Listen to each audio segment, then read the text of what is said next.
Good morning. ચાલો હવે રેખા ચેપ્ટરમાં આજે આગળ વધીએ. છેલ્લે આપણે રેખામાં ખૂબ સરસ મજાના સૂત્રો જોઈ ગયા છીએ કે જેથી રેખાનો અંતઃખંડો, રેખાનો ઢાળ સમીકરણ ઉપરથી કેમ મળે. આજે એના જ થોડા ઉપયોગો છે.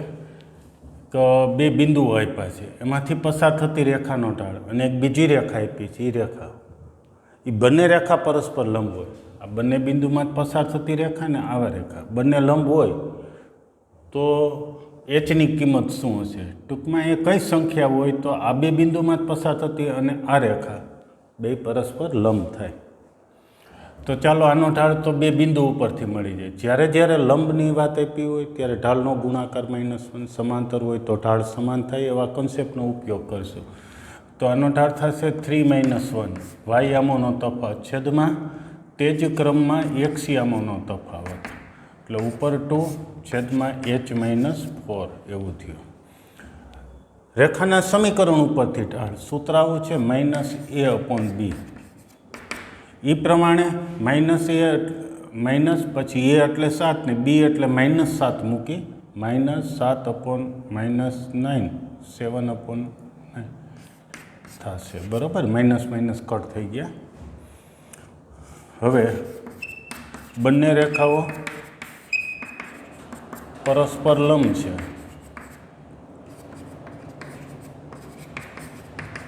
લંબ હોય તો ઢાળનો ગુણાકાર -1 થાય. જે બે રેખા લંબ હોય તેના ઢાળનો ગુણાકાર -1. તો પહેલી રેખાનો ઢાળ છે 2/h-4.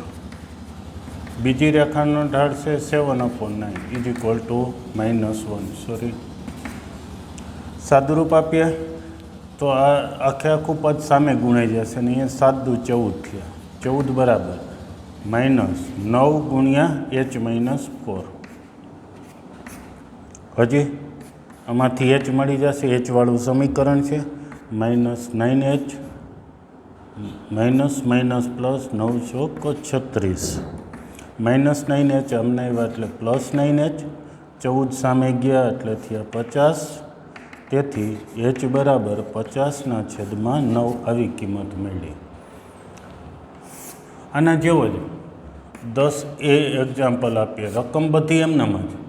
જો બંને રેખાઓ સમાંતર હોય એવું કીધું હોય, બાકી બધું એમને, તો આપણે આવી રીતે ગણી શકીએ કે બંનેના ઢાળ સમાન થાય. બંનેના ઢાળ એટલે પહેલી રેખાનો ઢાળ જે આપણને મળ્યો છે 2/h-4.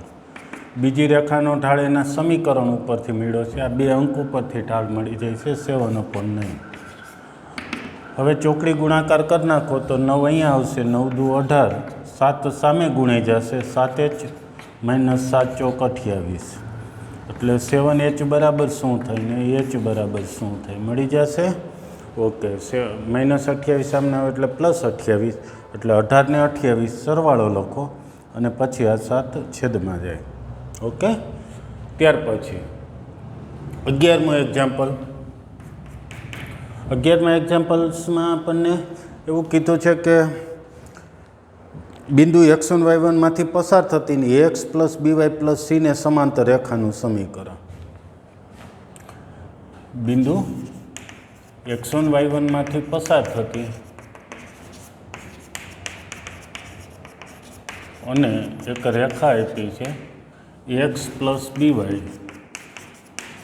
+ c બરાબર 0 ને સમાંતર રેખાનું સમીકરણ a કૌંસમાં x - x1 + b કૌંસમાં y - y1 બરાબર 0 છે. આ સાબિત કરવાનું છે. એક વ્યાપક પરિણામ છે. જો કે હવે આ એક રેખાને સમાંતર રેખાનું સમીકરણ ને આ બિંદુમાંથી પસાર થાય. બિંદુ ઢાળથી થઈ જાય. એક રેખા આપી છે અને સમાંતર રેખા મેળવવી છે. આ રેખાને સમાંતર રેખા અસંખ્ય હોય. એ સમાંતર રેખા આનો ઢાળ હોય છે એટલો જ એને સમાંતર રેખાનો ઢાળ હોય છે અને આ બિંદુમાંથી પસાર થાય. બીજી એક રીત છે કે આ રેખાને સમાંતર રેખાનું સમીકરણમાં માત્ર અચળ પદ આપણે બદલી અને લઈ શકીએ. એટલે કે સમાંતર રેખાનું સમીકરણ x + by + k બરાબર 0. આગળ એવા દાખલા બે રીતે ગણ્યા છે. અને પછી x1 y1 માંથી પસાર થાય તો એ બિંદુ મૂકશું એટલે k મળી જાય. આપણે પ્રથમ બિંદુ ઢાળની રીત જ ગણીએ છીએ રીત એક. બીજી રીત તમને ગણવા આપી છે, બિંદુ ઢાળ સ્વરૂપે ગણવું છે. તો સૌ પ્રથમ રેખા એક્સ પ્લસ બીવાય પ્લસ સી બરાબર 0નો ઢાળ બરાબર -a/b. આ એક સૂત્ર થયો. આ રેખાનો ઢાળ આવી રીતે થાય, જેનો ઉપયોગ આપણે અહીંયા પણ કર્યો છે. તેથી તેને સમાંતર અથવા તો આ રેખાને સમાંતર કોઈપણ રેખાનો ઢાળ એ એટલો થાય -a/b. તેથી x1 y1માંથી પસાર થતી બિંદુ x1 y1માંથી પસાર થતી અને -a/b ઢાળવાળી અથવા તો આ રેખાને સમાંતર રેખાનું સમીકરણ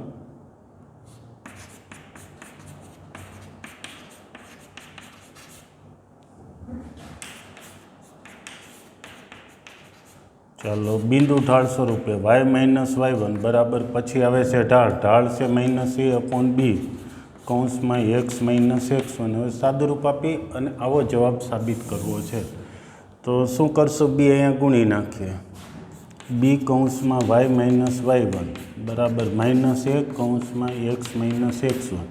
હજી -a વાળું પદ આ બાજુ લઈ લો એટલે પ્લસ થઈ જાય, પ્લસ b વાળું પદ છે જ બરાબર 0. રીત 2 તમે એક ગણી નાખજો, કે વાળી રીત, અને સમાંતર રેખાનું સમીકરણ x પ્લસ બીવાય પ્લસ કે બરાબર 0. પછી આ બિંદુમાં પસાર થાય એટલે કેની કિંમત મળશે. એ કેની કિંમત પાછું જે ધારેલ છે અહીંયા સીની જગ્યાએ કેની કિંમત મૂકી દેશો. ઓકે, તો ચાલો સ્ક્રીનશોટ લઈ લો, પછી આપણે 12મા એક્ઝામ્પલમાં આગળ વધીએ.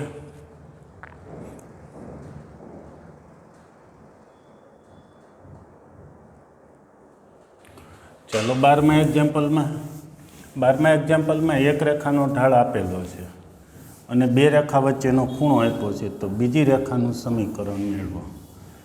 થોડું આકૃતિમાં દર્શાવી દઈએ, રકમ આખી નથી લખતા, શું કહેવા માગે છે. તો 12મા એક્ઝામ્પલમાં કંઈક આવું છે, બે રેખાઓ, એમાં એક રેખા આપેલી છે એમ કહીએ. ધારો કે આ રેખા એક આપેલી છે, આ રેખાનો ઢાળ 2 આપેલો છે. એ રેખા સાથે 60 અંશનો ખૂણો બનાવતી બીજી રેખાનું સમીકરણ મેળવવું છે. આનું સમીકરણ મેળવવું છે. પછી આ બીજી રેખા છે એ શું છે? તો કે બીજું એક બિંદુ આપ્યું છે 2, 3માંથી પસાર થાય છે. એ માગેલ રેખા છે શું છે? 2, 3માંથી પસાર થાય એવી રેખા જોઈએ છીએ. તો બિંદુ તો આપ્યું જ છે, બિંદુ શું છે? 2, 3માંથી પસાર થાય. એટલે હવે આ સમીકરણ મેળવવું ખાલી આ રેખાનો ઢાળ જોઈએ. જો આ રેખાનો ઢાળ મળી જાય તો બિંદુ આપ્યું છે, બિંદુમાંથી પસાર થાય છે.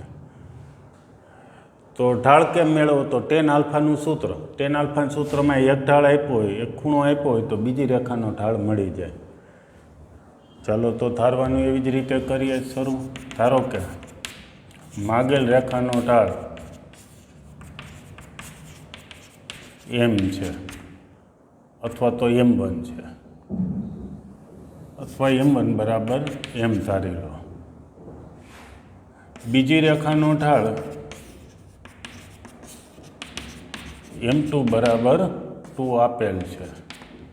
એક રેખાનો ઢાળ m, માગેલ રેખાનો ઢાળ m ધાર્યો, બીજી રેખાનો ઢાળ 2 આપ્યું છે. આ બંને રેખા વચ્ચેનો ખૂણો, આ બે રેખા વચ્ચેનો ખૂણો કેટલો આપેલો છે? 60 અંશ છે. આ બંને રેખાઓ વચ્ચેનો ખૂણો 60 અંશ છે. તેથી tan આલ્ફાના સૂત્ર ઉપરથી tan 60 અંશ બરાબર m1 એટલે પહેલી રેખાનો ઢાળ m માઇનસ m2 એટલે બીજી રેખાનો ઢાળ 1 પ્લસ બંનેનો ગુણાકાર. આટલું બરાબર છે. સૂત્ર નથી લખ્યું. tan આલ્ફા બરાબર m1 minus m2 upon 1 plus m1 into m2. tan 60 અંશની કિંમત તમે જાણો છો, એ લખી નાખીએ સ્ટેપ ઘટાડવા માટે. બરાબર, આઈનન લખી નાખીએ. tan 60 એટલે √3 થયા. હવે માનાંક દૂર કરીએ એટલે આપણને m મળશે. m એટલે આ રેખાને ઢાળ મળી જાય. ઢાળ મળી જાય પછી બિંદુ છે એટલે સમીકરણ મળી જાય. આવી આખી રીત થઈ. તો માનાંક દૂર કરીએ તો m-2/1 + 2m ±√3 થયા. જ્યારે માનાંક દૂર કરી ત્યારે આ એક રીત ભૂલવી નહીં, ± વિકલ્પ આવશે. ± ઉપરથી કંઈ અઘરું નથી, એક વખત પ્લસ લખી નાખો અથવા પ્લસ ઓર માઇનસ, ઓર એટલે અથવા, m-2/1 + 2m = -√3. એક વખત +√3, એક વખત -√3. આમાંથી એમ મેળવવા શું કરશું તો છેદને સામે ગુણી નાખી, પછી એમવાળા એક બાજુ, બાકી બધા સામે, એ રીતે સાદુરૂપ આપીએ. તો m-2 = અહીંયા ગુણ્યા છે તો √3 + 2√3m થયા. એમ મેળવવા છે તો આ એમને સામે લઈ જઈએ એટલે માઇનસ થશે.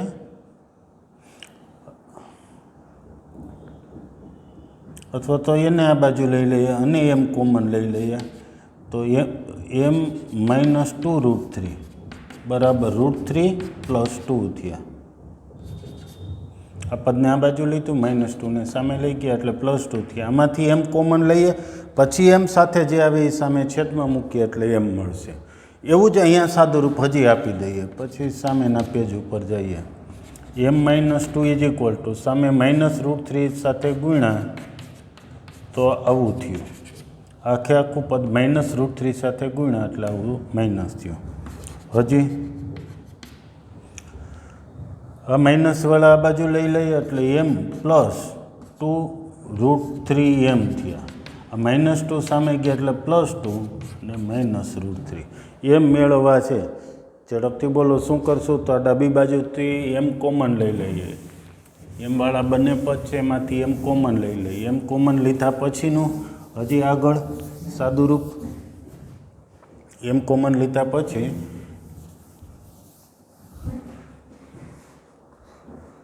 ચાલો આમાંથી એમ કોમન લઈએ તો m કૌંસમાં 1 - 2√3 સામે છે √3 + 2. તેથી m બરાબર √3 + 2/1 - 2√3. અથવા આમાંથી પણ એમ જ સાદુરૂપ આપો, એમ કોમન લ્યો ને એમ સાથે જે આવી છેદમાં, તો અહીંથી એમ બરાબર તમને કેવું પદ મળશે? એમ કોમન લઈ લઈએ તો 2 - √3/1 + 2√3. ચાલો આટલા પદ થયા, એમ મળ્યો. તે પહેલો વિકલ્પ એમ બરાબર આ પહેલું લઈએ √3 + 2 અથવા તો 2 + √3 કોઈ પણ લખીએ, 1 - 2√3 લેતા. હાલો આ ઢાળ લઈએ છીએ તો 2, 3માંથી પસાર થતી રેખાનું સમીકરણ.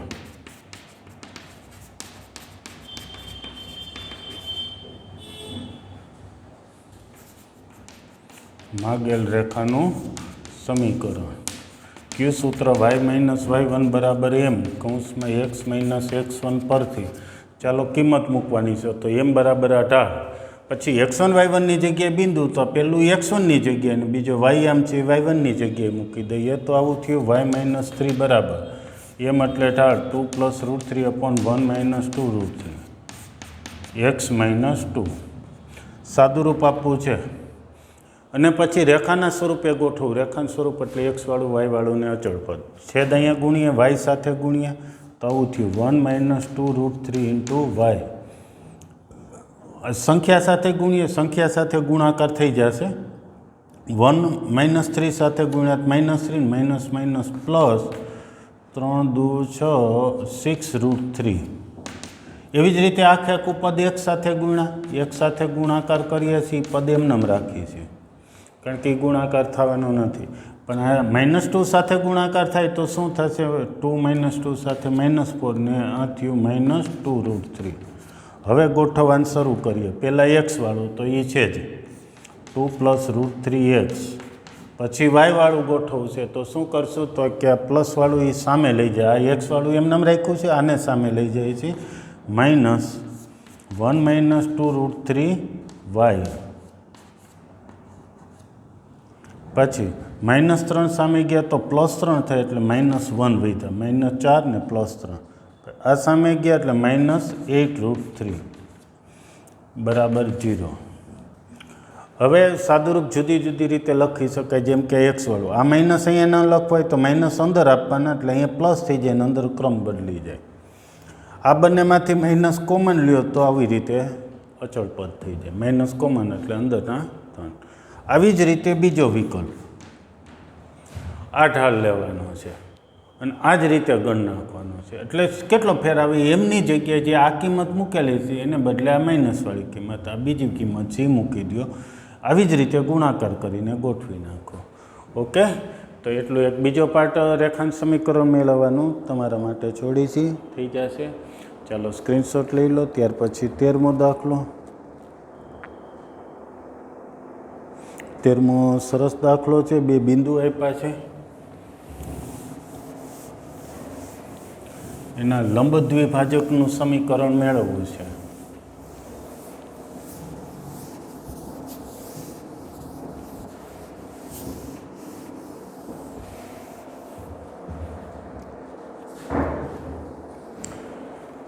સરસ એક્ઝામ્પલ છે, ધ્યાન રાખજો. 13મો એક્ઝામ્પલ, જેના અંત્ય બિંદુઓ 3, 4 અને -1, 2 હોય, 3, -4 અને -1, 2 હોય તેવા રેખાખંડના લંબ દ્વિભાજકનું સમીકરણ મેળવવું છે. આકૃતિથી સમજી લઈએ.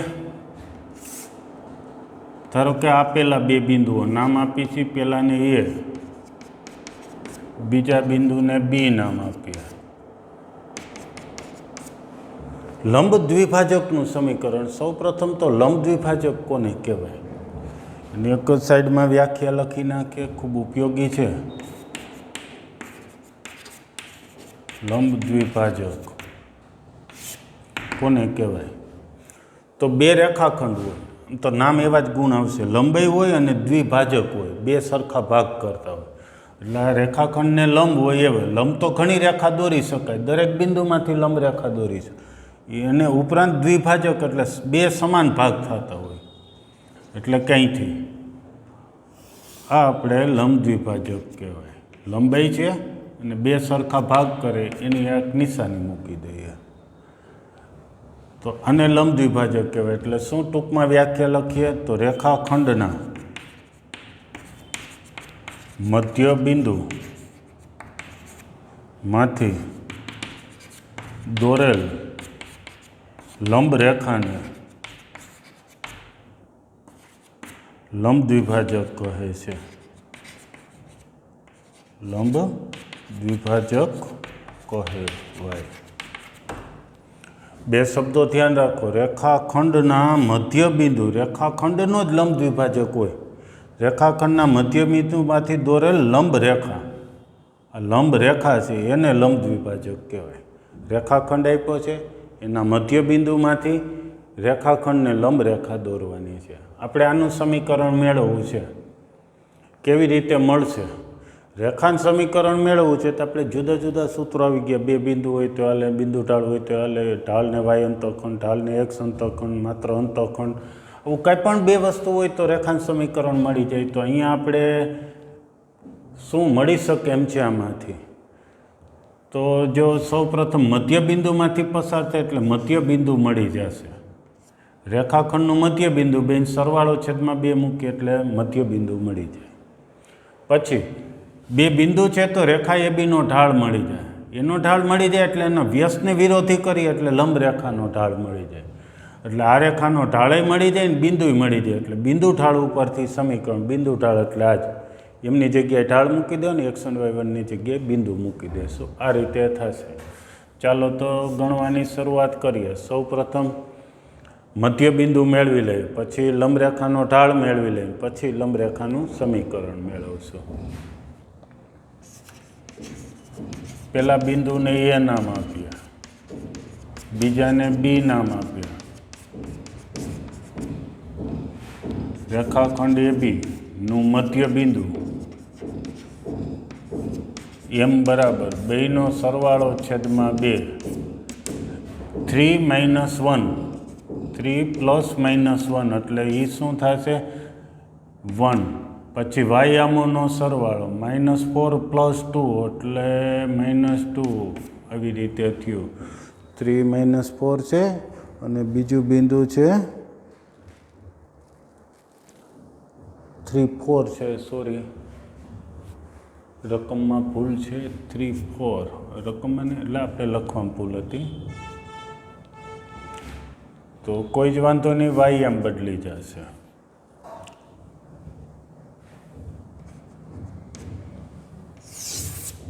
કૃતિ છે 3 + 4 + 2 છેદમાં 2 એટલે શું આવશે? 3 + 4 એટલે 6, 6/2 એટલે 3. આ મધ્ય બિંદુ એમ મળી ગયું છે. તથા હવે ઢાળ મેળવો. કેવી રીતે ઢાળ મળે? સૌ પ્રથમ એબીનો ઢાળ. એબીનો ઢાળ વાયામોનો તફાવત એટલે 4 - 2 લખીએ તો છેદમાં શું લખવાના? 3 - -1 એટલે 3 + 1 એટલે ઉપર 2 છેદમાં 4 એટલે 1/2 થશે. તેથી એબીના લંબ દ્વિભાજકનું સમીકરણનો ઢાળ એબી રેખાખંડ એબીના લંબ દ્વિભાજક એલનો ઢાળ, લંબ દ્વિભાજક એટલે આપણે એને એલ કહી દઈએ છીએ, એનો ઢાળ કેવી રીતે મળે? તો વ્યસ્ત કરવાનું અને વિરોધી કરવાનું. લંબ રેખાનો ઢાળ મેળવો હોય ત્યારે વ્યસ્ત ને વિરોધી. સમાંતરમાં શું હોય? એનો ઢાળ જેટલો હોય એટલો જ સમાંતર રેખાનો ઢાળ થાય. તેથી લંબ દ્વિભાજકનું સમીકરણ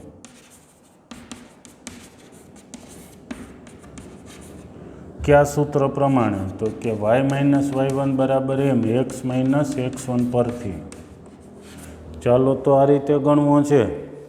x1 y1 એટલે શું મૂકવું ને m એટલે શું? તો m એટલે ઢાળ. ઢાળ કોનો? જેનું સમીકરણ મેળવ્યું. લંબ દ્વિભાજકનું સમીકરણ એટલે લંબ દ્વિભાજકનો ઢાળ. -2 અહીંયા લખશું. અને x1 y1 એટલે બિંદુ. બિંદુ છે આપણે કયા બિંદુમાંથી પસાર થાય છે? જે રેખા પરનું બિંદુ હોય ને એ મૂકવાનું. રેખા પર ઝાઝા બિંદુ હોય તો કોઈ પણ બિંદુ લઈ શકો, પણ અત્યારે તો આના ઉપર એક જ બિંદુ મળ્યું છે એમ. y - 3 એમ એટલે ઢાળ. x - 1 સાદુરૂપ આપો. y - 3 બરાબર -2x + 2. ગોઠવીને લખો એટલે પહેલાં x વાળા પછી y વાળા પછી અચળ પદ. આ લંબ દ્વિભાજકનું સમીકરણ મેળવ્યું. હવે ત્યારે એક દાખલો આપું છું તમને ગણવા માટે. બધાએ ખૂબ ઉપયોગી રીત સમજીને ગણવાનો છે. 3 બિંદુ ત્રિકોણના શિરોબિંદુ આપું છું.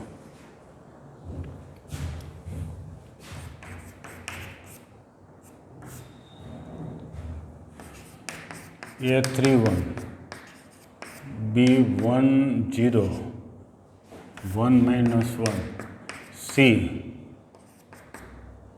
5 3 શિરોબિંદુવાળા ત્રિકોણના બાજુઓના લંબ દ્વિભાજકોના સમીકરણ મેળવો.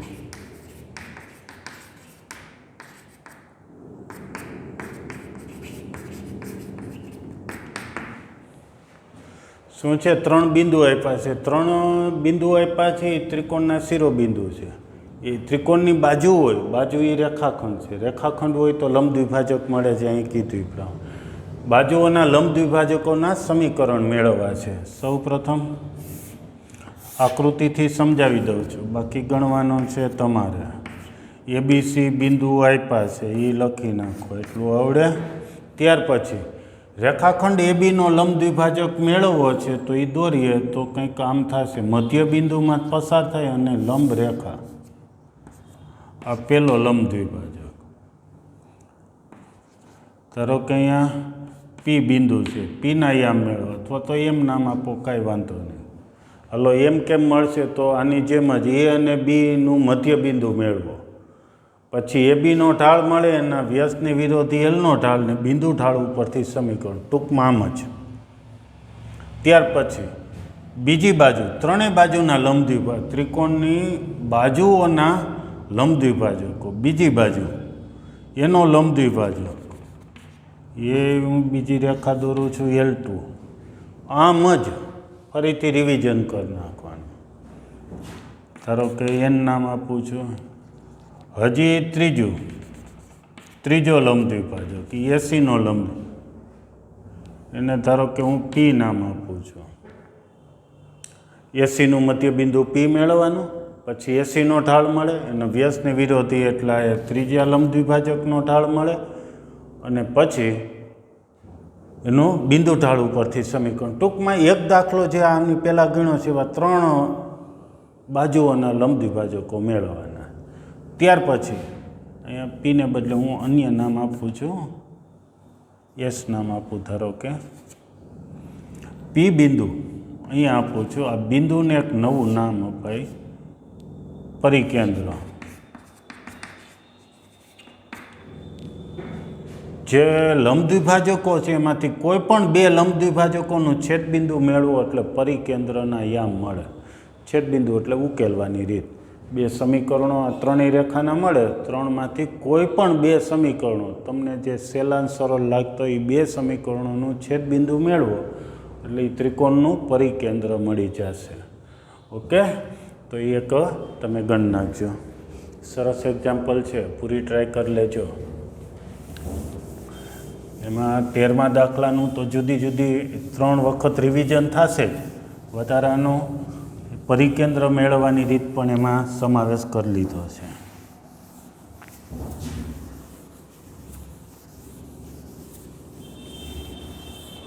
ત્યાર પછી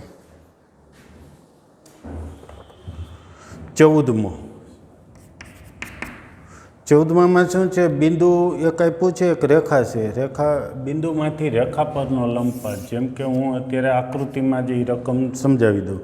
એક રેખા આપી છે 3x - 4y - 16, 3x - 4y - 16 = 0. એક રેખા આપી છે. હજી એક બિંદુ આપેલું છે. ધારો કે બિંદુનું નામ એ આપી દઉં છું. બિંદુ -1, 3 છે.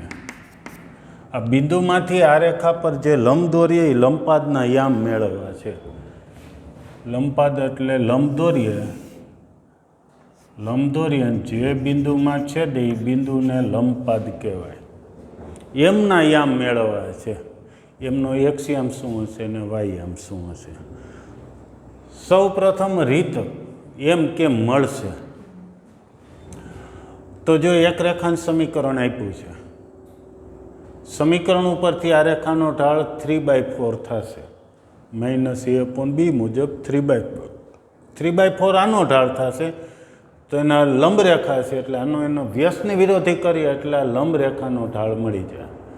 ઢાળને બિંદુ છે એટલે બિંદુ ઢાળથી આ રેખાનું સમીકરણ મળી જાય. હવે આ 2 સમીકરણોનું છેદબિંદુ ક્યાં છેદે છે? તો કે એમમાં. એટલે છેદબિંદુ મેળવીએ એટલે કે ઉકેલ મેળવીએ તો એમ મળી જાય. બરાબર. ફરીથી ટૂંકમાં રીત, રેખાનું સમીકરણ છે એના ઉપરથી એનો ઢાળ 3/4 થાય. એના વ્યસ્તને વિરોધી એટલે -4/3 લંબરેખાનું ઢાળ થાય. બિંદુ ઢાળ ઉપરથી લંબરેખાનું સમીકરણ, પછી આ 2 રેખાનું છેદબિંદુ એ તમને એમ મળી જશે. તો ચાલો સૌ પ્રથમ આપેલ રેખા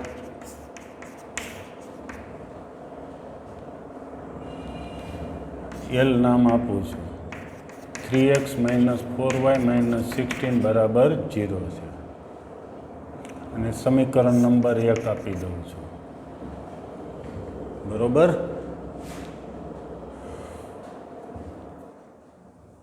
ધારી લઈએ. ધારો કે a -1, 3 માંથી રેખા એલ પરનો લંબપાદ એમ છે. એ પણ ધારી લીધું. રેખાને એલ નામ આપી દીધું છે. પછી બિંદુનું નામ એ આપ્યું. એમાંથી રેખા પરનો લંબપાદ એમ છે. આપણે લંબપાદ એમ મેળવવો છે. હવે અહીં રેખા એલનો ઢાળ કેટલો થશે? -a/b એવું સૂત્ર. એ પ્રમાણે 3/4. તેથી રેખા એમનો ઢાળ, જો કે એલ એ રેખા એમ છે, એલને લંબ છે, તો એનો ઢાળ -4/3. તેથી રેખા એમનું સમીકરણ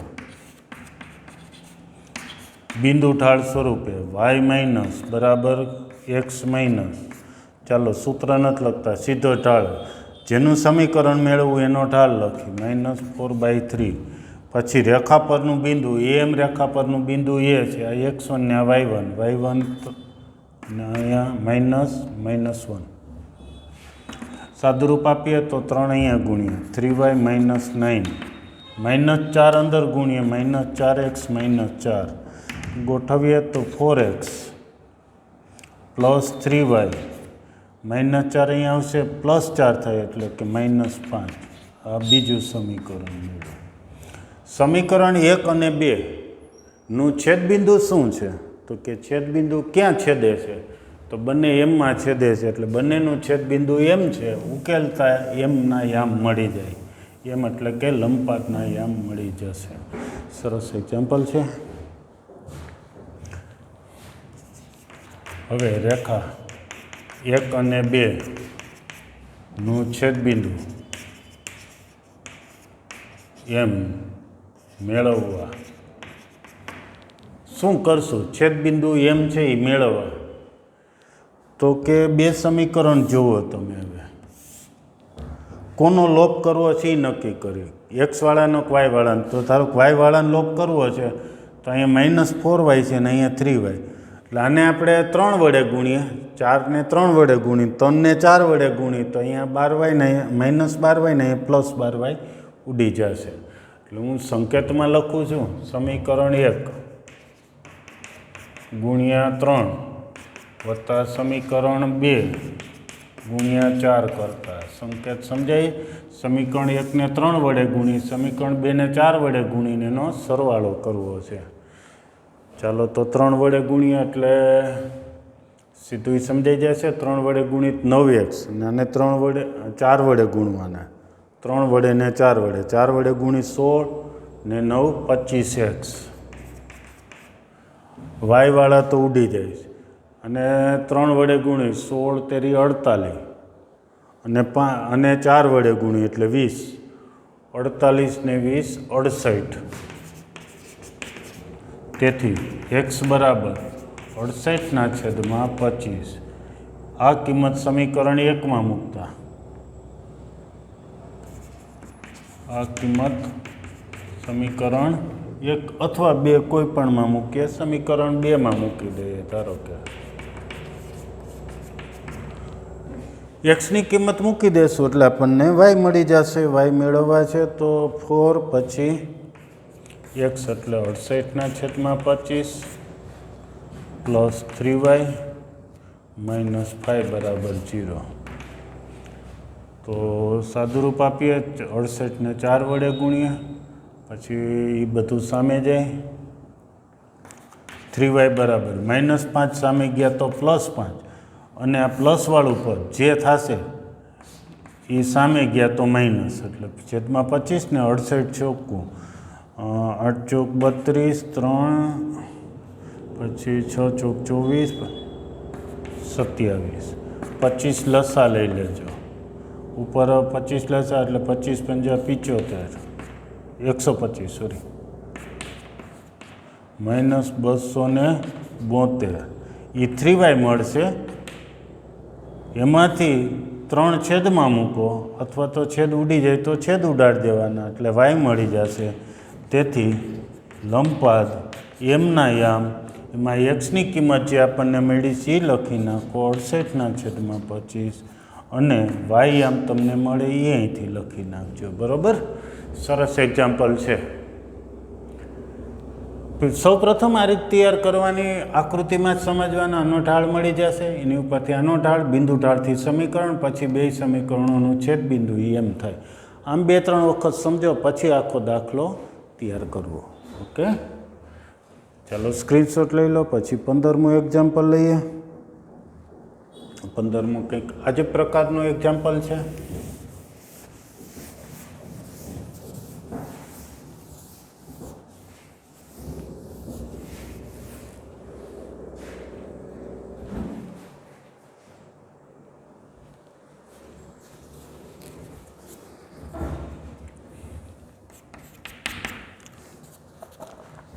ઉગમ બિંદુમાંથી એક રેખા પર દોરેલો લંબનો લંબપાદ હોય -1 2 એક ફરીથી એવો જ દાખલો છે y બરાબર mx પ્લસ c એક રેખા આપેલી છે. પછી ઉગમ બિંદુમાંથી રેખા પર લંબ દોરો. એ લંબપાદના યામ આપ્યા છે -1 2. તો m અને c ની કિંમત શું હશે? ઉગમ બિંદુ છે એટલે કે 0 0 છે. ઉગમ બિંદુમાંથી રેખા પર દોરે લંબપાદ આપ્યો છે. તો m અને c ની કિંમત શું હશે? m એટલે કે ઢાળ શું હશે? c એટલે કે y અંતઃખંડ શું હશે?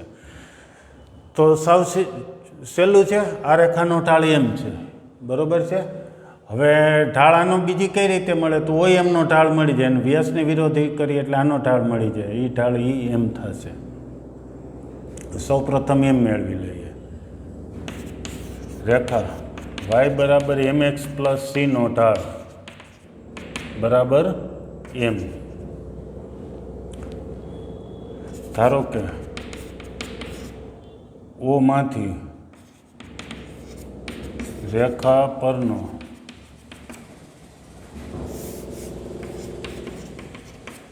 લંબપાદ m -1 2 છે. અહીં OMનો ઢાળ બોલો. તો કે y યામોનો તફાવત, ઓના યામ 0 0 છે, બરાબર છે. તો y યામોનો તફાવત છેદમાં x યામોનો તફાવત એટલે -2. તેથી OMને લંબરેખાનો ઢાળ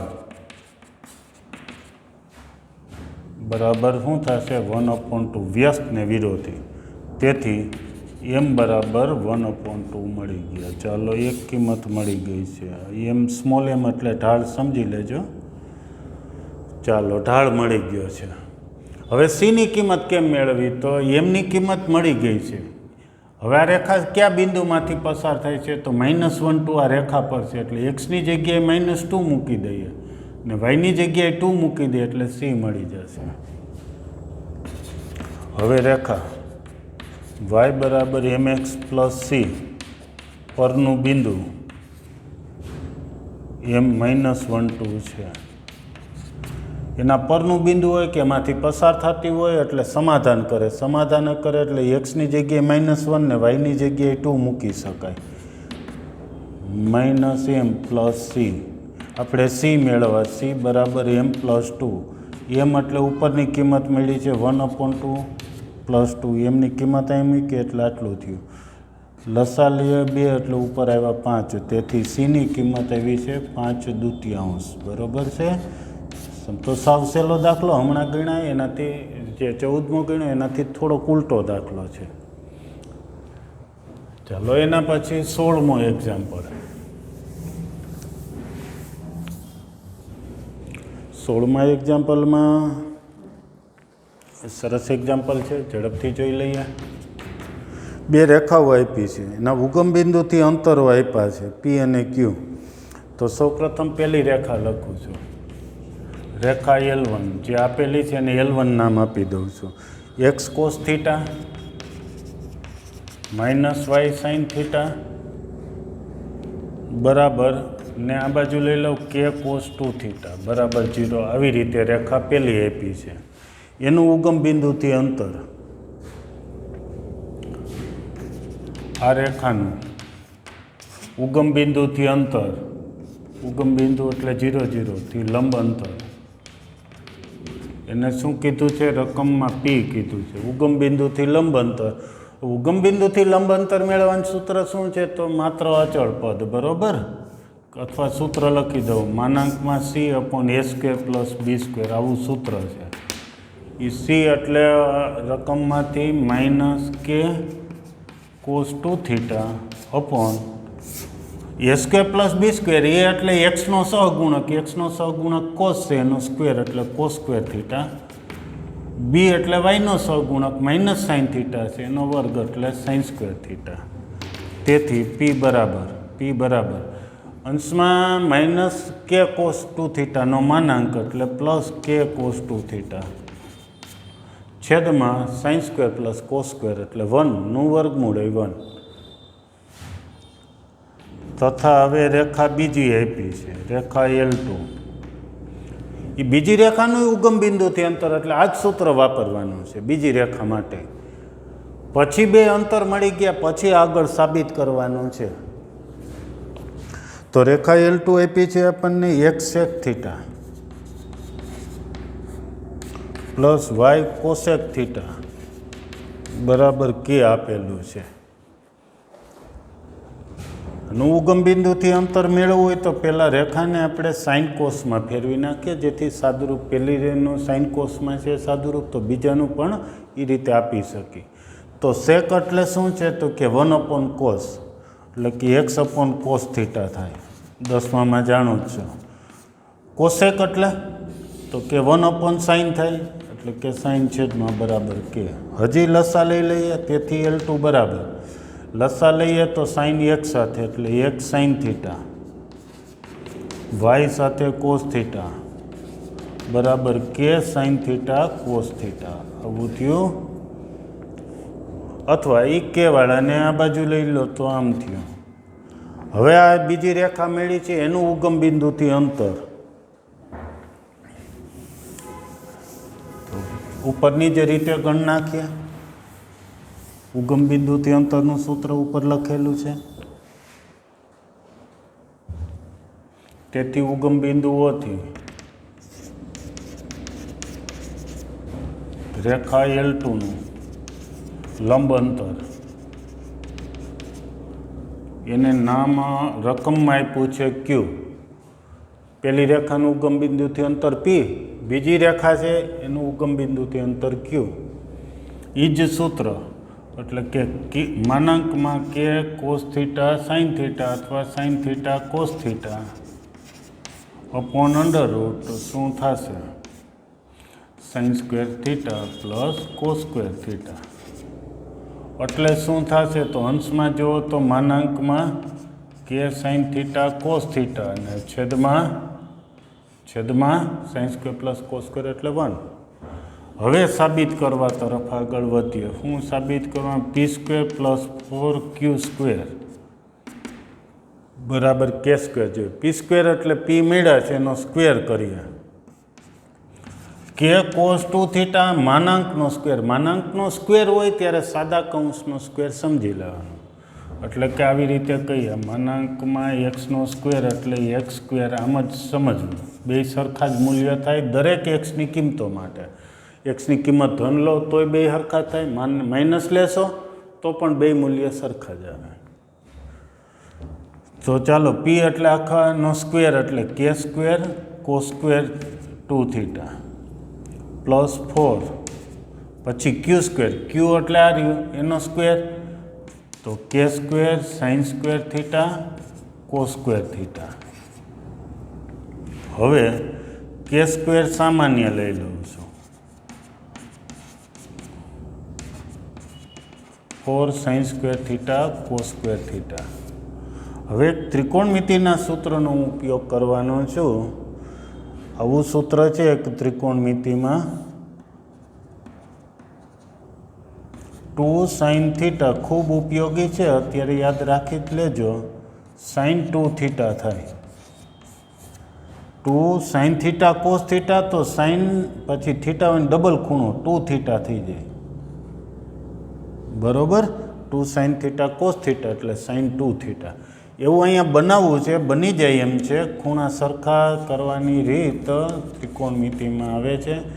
તો આપણે અહીંયા શું કરીએ, 4 છે ને 2 sin થીટા cos થીટા આખાઈનો સ્ક્વેર એમ લખી શકીએ બરાબર. આ બેના સ્ક્વેર તો ઉપર લખ્યા, 4 છે ને અંદર લઈ ગયા એટલે 2 નો સ્ક્વેર એટલે k સ્ક્વેર કૌંસની અંદર cos સ્ક્વેર 2 થીટા, અંદર શું થયું sin 2 થીટા થયા. sin 2 થીટાનો સ્ક્વેર એટલે sin સ્ક્વેર 2 થીટા. હવે કૌંસમાં જુઓ તો ફરીથી cos square plus sin square, ખૂણો ગમે સરખો હોય તો cos square plus sin square એટલે 1 થાય, એટલે કે k સ્ક્વેર થઈ ગયું છે. ઓકે, તો સરસ એક્ઝામ્પલ છે. આનો પણ સ્ક્રીનશોટ લઈ લો. સ્ક્રીનશોટ લેવાઈ ગયો. તો હવે પછી 17મું 18મું એક્ઝામ્પલ્સ નવા આવતા લેક્ચરથી શરૂ કરશું. ત્યાર પછી એક નવો ટોપિક્સ પણ ઉપયોગી છે, એ પણ આવતા લેક્ચરથી લેશું. ઓકે, તો આટલા એક્ઝામ્પલ સમજીને તૈયાર કરી નાખજો. Okay, thank you.